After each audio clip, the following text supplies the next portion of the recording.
আসসালামু আলাইকুম। অনেকে কনফিউজ থাকেন যে রেজিনের প্রোডাক্ট ওয়াশ করা যায় কিনা। এই যে আমি আপনাদের সামনে ওয়াশ করে দেখাচ্ছি।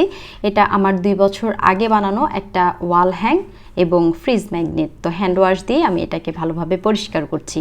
এটাকে যদিও বা ভেজা কাপড় দিয়ে মুছলেও পরিষ্কার হতো, তো আমি একটু দেখিয়ে দিচ্ছি যেটা ধোয়া যাবে।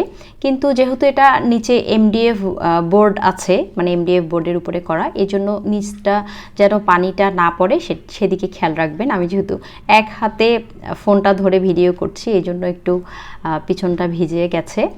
তো সাবধানের সহিত করতে হবে যেন পিছনটা না ভিজে, এবং এটাকে ভালোভাবে মুছে রোদে শুকিয়ে নিলেই হয়ে যাবে। বোর্ডটা রোদে শুকিয়ে নিলে হয়ে যাবে, কারণ বোর্ডটা ভেজা থাকলে তো সেটা ফাঙ্গাস ধরবে বা নষ্ট হয়ে যাবে। তাছাড়া আপনি ভেজা কাপড় দিয়ে পরিষ্কার করলে কিন্তু সুন্দর পরিষ্কার থাকবে। এটা 2 বছর আগে বানিয়েছিলাম এই ফ্রিজ ম্যাগনেট এবং ওয়াল হ্যাংটা, এখনও কত সুন্দর আছে, তাই না?